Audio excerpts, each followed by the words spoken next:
اور بھائی اللہ نے کب کہا ہے کہ مجھے تمہاری نمازیں چاہیے؟ اللہ تو کہتا ہے تمہیں تمہارے لیے نمازیں چاہیے. اور نماز کو اتنا کیجول بنا لیا انہوں نے. صحیح مسلم کے اندر حدیث ہے، آپ صلی اللہ علیہ وآلہ وسلم نے فرمایا بندے کے کفر اور اسلام کے درمیان فرق ہی نماز ہے.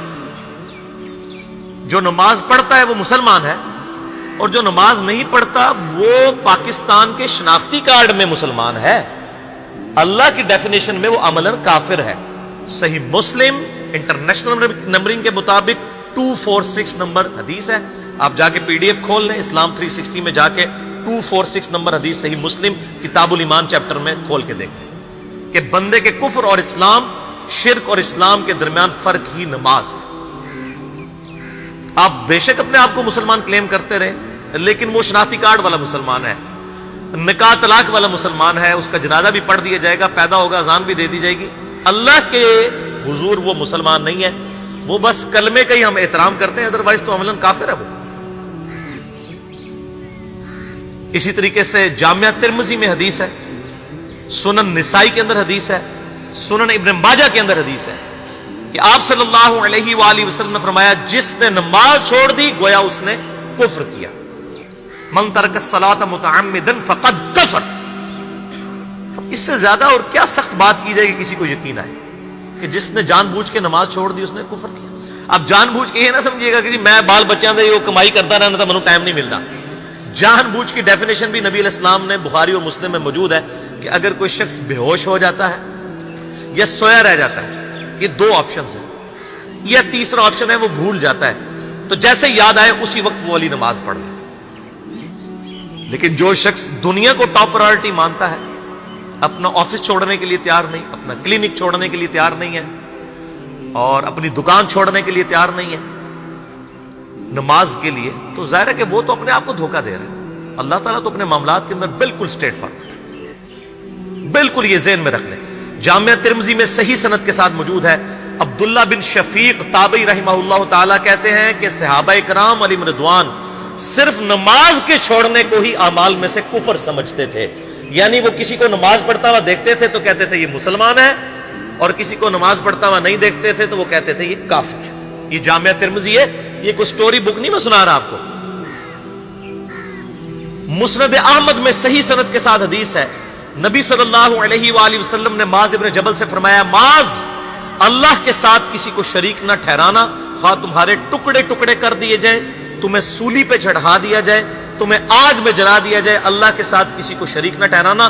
اور معاذ نماز بھی نہ چھوڑنا، کیونکہ جس نے نماز چھوڑ دی اللہ تعالیٰ کے ذمہ کرم سے وہ نکل گیا، اللہ کے حضور اس کے لیے کوئی حصہ نہیں ہے جس نے نماز چھوڑ دی. کتنا کرٹیکل ایشو ہے. اور اسی طریقے سے مسند احمد میں ہی ایک اور حدیث ہے کہ آپ صلی اللہ علیہ وآلہ وسلم نے فرمایا جس شخص نے اپنی زندگی میں نماز کی حفاظت کی، قیامت والے دن وہ نماز اس کے لیے نور ہوگی، نجات ہوگی، اور اس کے حق میں دلیل ہوگی. اور جس نے نمازوں کی حفاظت نہیں کی اس کے لیے قیامت والے دن کوئی نجات، کوئی نور اور کوئی دلیل نہیں ہوگی، الٹا اس کا حشر قارون، فرعون اور ابی ابن خلف کے ساتھ ہوگا والعیاذ باللہ تعالی.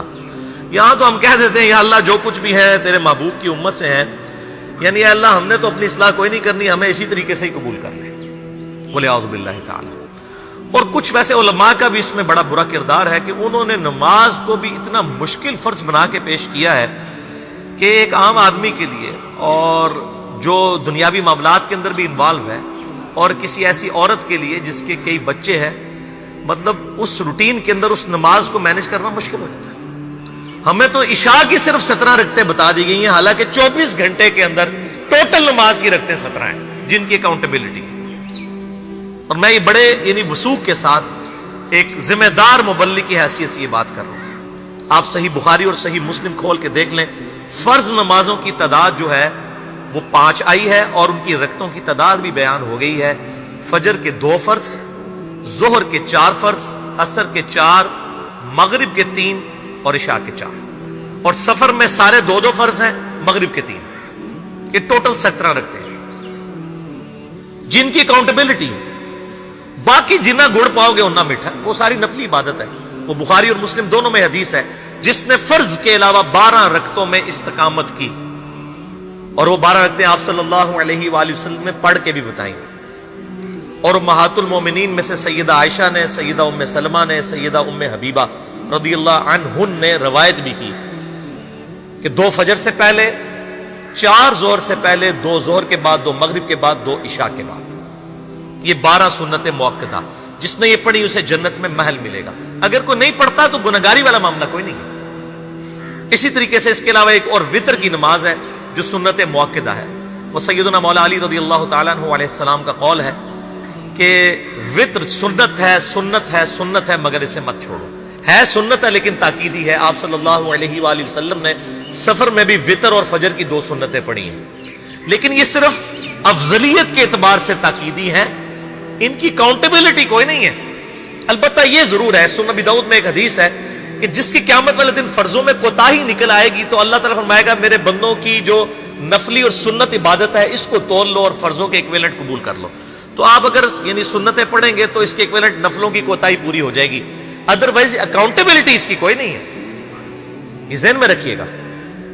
صحیح بخاری اور مسلم دونوں میں حدیث موجود ہے. ایک صحابی آئے، انہوں نے کہا یا رسول اللہ صلی اللہ علیہ وآلہ وسلم میں جنت میں جانا چاہتا ہوں، مجھے کوئی شارٹ کٹ بتا دیں. آپ صلی اللہ علیہ وآلہ وسلم نے فرمایا اسلام لانے کے بعد نماز، فرض نماز کو قائم رکھ. پھر فرمایا فرض زکوٰۃ ادا کر، فرض روزے دے، روزے جو ہیں وہ ان کو ادا کر اور روزے رکھ.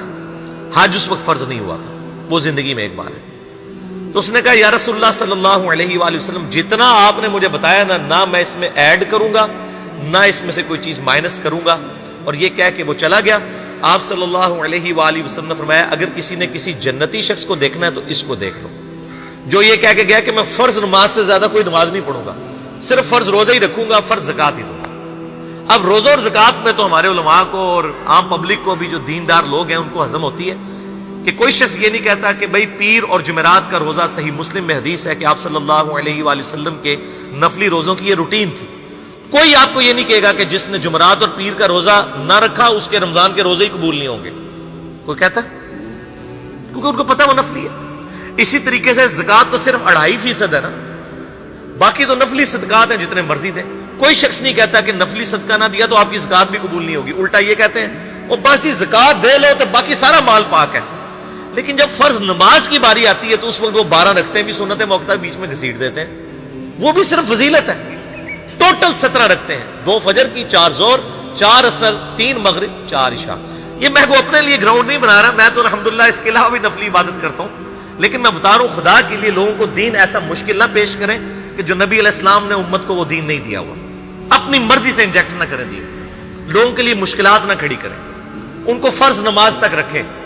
پھر انشاءاللہ کئی لوگوں کو میں نے اس نے نماز شروع کروائی، انہوں نے سنت نماز بھی، نوافل بھی شروع کر دی ہیں. لیکن آپ کم از کم وہ ڈیٹم لیول تو اچیو کروائیں لوگوں کا. لیکن فرض نماز کی باری آتی ہے کہتے ہیں جی سنتے بھی حصہ ہیں.